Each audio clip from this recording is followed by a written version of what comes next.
네, 자 시장에서 더욱더 유망하게 볼만한 종목 어떤 종목들이 있는지 더욱더 알아보도록 하겠습니다. 메리츠 종금증권 광화문 금융센터의 신영묵 이사 자리하셨습니다. 안녕하세요. 안녕하세요. 네, 반갑습니다.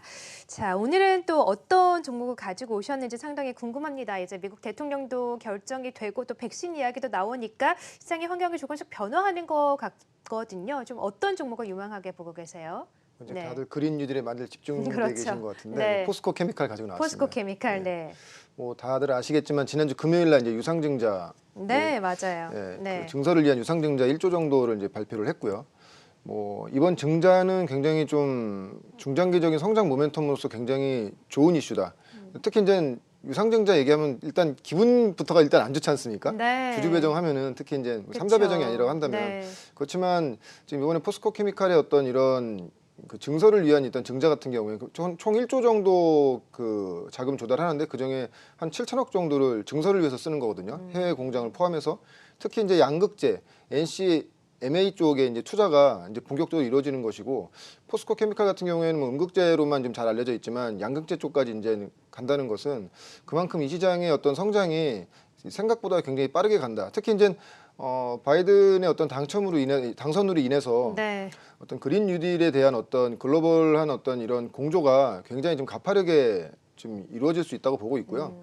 특히 이제 성장 산업에서 이 증설 이슈는 굉장히 호재거든요. 과거에도 보면은 에코프로비엠, 그러니까 에코프로와 에코프로비엠이 분사되기 전부터도 이제 증설했을 때 증설 이슈가 있는 그 구간 제약으로는 주가가 그 이후로 굉장히 좀 가파르게 올라가는 그런 흐름이 있었고 3년 전이죠. 이때 일진머티리얼즈도 증설 관련된 이슈 때문에 증자를 한 이후에 주가 굉장히 좋았습니다. 그렇기 때문에 단기적으로는 뭐 이게 뭐 증자라든지 이런 것 때문에 이슈가 되기 때문에 네. 주가는 멈칫할 수 있지만 중장기적으로 주가 흐름 보면 특히 이제 막 성장하는 산업이기 때문에 좀 단기적인 조정을 좀 매수 찬스로 삼아야 되는 것이 아닌가. 특히 전체적인 업황과 시향을 봤을 때도 지금 삼성 SDI 같은 경우가 이제 신고가를 치면서 다시 주가 흐름이 굉장히 그렇죠. 좋아지고 어제 있는 급등했었죠. 상황이고 네. 그에 관련된 종목들도 굉장히 좀 빠르게 따라가고 있는 흐름인데 네. 포스코 케미칼만 만약에 이 증자 이슈로 인해서 주가가 조정받는다면 네. 어떻게 보면 상당히 좀 좋은 매수 찬스가 아닌가 그렇게 생각하고 있고요.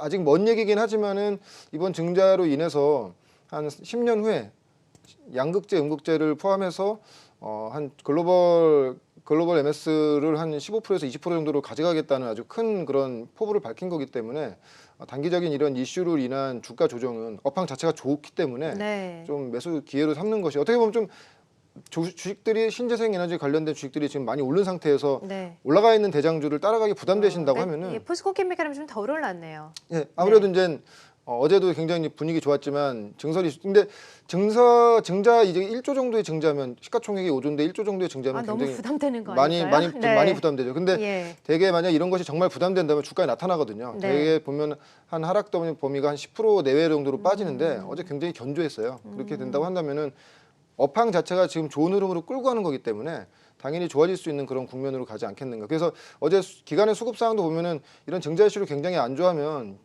그 전에 보면은 기관이 상당히 많이 들어왔는데 네. 좀 일단은 좀 시장에서 좀 이런 노이즈를 피하거든요. 네. 근데 어제 기관의 매도세도 그렇게 강하지 않은 상태이기 때문에 예. 이런 주가 조정을 좀 매수 찬스로 이용하시는 것이 좋지 않겠는가 그런 아이디어 드립니다. 네, 어쨌든 뭐 설득이 되네요. 5조 시총에서 1조 정도 유상증자를 했기 때문에 정말 좀 부담이 있긴 하지만 그럼에도 불구하고 성장 모멘텀이 여전히 있기 때문에 또 덜 올라서 그만큼 매력적이다라는 종목이시고 또 중장기적으로 긍정적으로 보신다고 하셨는데 한 기간 정도는 얼마나 보십니까? 일단 네.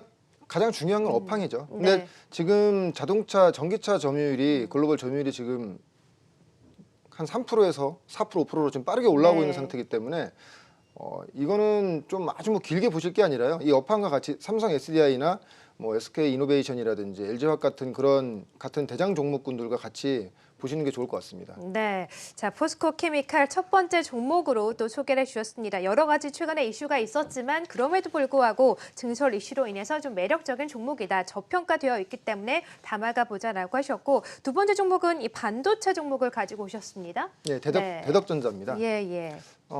일단 가장 중요한 키포인트는 이제 실적이고요. 3분기 실적이 이제 2분기를 기점으로 해서 3분기부터 굉장히 좋아지는 흐름이고 단순히 이제 3, 4분기에 실적이 좋은 종목들을 이제 유심히 보셔야 되는 게 단순히 3, 4분기만 좋게 보시면 안 돼요. 왜냐면은 3, 4분기에는 좀 아시겠지만은 내년 장까지 걸려 있기 때문에 내년 장까지도 좋아질 수 있는 종목을 컨택을 하셔야 되거든요. 네. 그런 의미에서 본다면 대덕전자 2분기를 바닥으로 해서 3분기부터 굉장히 좋아지는 그런 그림이고, 대덕전자 뭐 다들 아시겠지만 엄청나게 좋은 회사죠. 근데 한 가지 단점이 만년 저평가 회사. 왜냐면은 PCB를 만들다 보니까 예. 그 밸류에이션은 크게 안 줘요. 왜냐면 워낙 PCB 업체들이 중국에도 많고 우리나라에 워낙 많다 보니까 근데 좋은 회사라고 보시는 근거는 어디 거기에 이제 있을까요? 키포인트는 뭐냐면 네. 앞으로의 성장 동력이 그 큰 모멘텀이 붙을 수 있는 예. 신규 사업 부분을 좀 보셔야 될 것 같은데요. 특히 FC BGA라는 어떤 그 신규 라인을 작년 하반기 한 900억 정도를 자금을 들여서 이미 그 증설을 다 끝낸 상태예요. 네. 특히 이제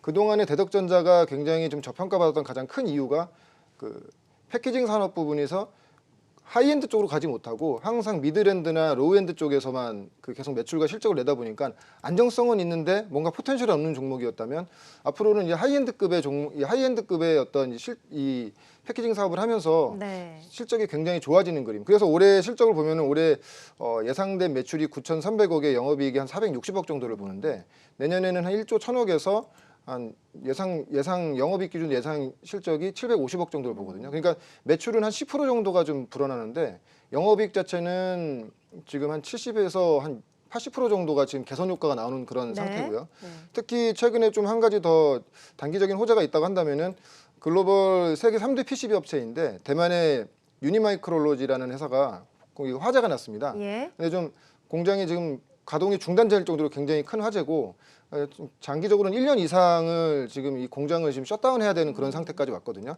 근데 이 회사에서 만드는 제품이 플립칩 스케일 패키징이라고 굉장히 이것도 하이엔드급의 그 패키징인데 네. 이거를 소화할 수 있는 나라가 그렇게 많지가 않아요. 우리나라 네. 같은 경우에는 코리안 서킷이나 삼성전기 정도인데, 삼성전기는 지금 이게 풀캐파로 지금 돌아가고 있기 때문에 생산이 불가능한 상태고, 추가적인 생산이 불가능한 상태고, 지금 대덕전자 같은 경우는 이미 올해 이쪽 부분에 대한 양산 체제를 갖춰놨기 때문에 이거에 따른 반사 수혜가 상당히 좀 기대되죠. 그래서 투자 포인트는 기본적으로 내년에는 그 패키징 사업의 하이엔드급으로 가면서 매출과 영업이익의 질이 굉장히 좋아지는 구간에서 이런 단기적인 어떤 대만 업체의 어떤 화재로 인해서 반사 수익까지 간다고 하면 지금 정도 구간에서는 상당히 좋은 가격대라고 생각하고 있고, 어떻게 될 건가, 내년도에는 그동안 저평가돼 있던 주가가 뭔가 좀 모멘텀이 작용되면서 뭔가 프리미엄을 받을 수 있는 주가 형태로 가는 상태인 거고. 네, 지금 그런 상태예요. 네, 그래서 네.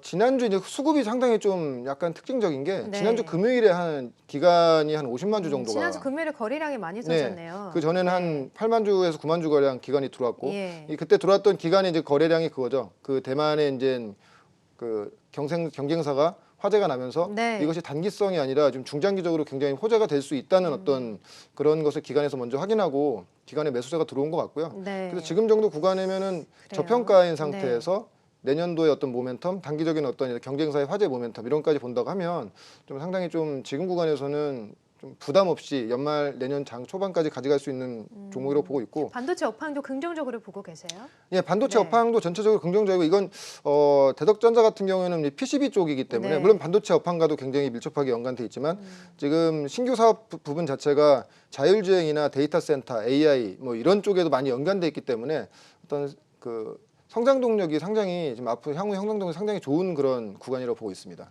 네, 자 오늘 두 종목 소개해 주셨습니다. 첫 번째 종목에 이어서 대덕전자까지 소개해 주셨는데 말씀해 주신 것처럼 지난주 금요일에 또 거래량이 터지면서 오늘은 또 상승폭이 좀 나오고 있습니다. 기관들의 수급도 좀 들어오고 있기 때문에 대덕전자 그리고 포스코 케미칼까지 좀 공략을 해볼 만한 유망주라고 소개해 주셨네요. 자 지금까지 신영무 기사였습니다. 고맙습니다. 고맙습니다.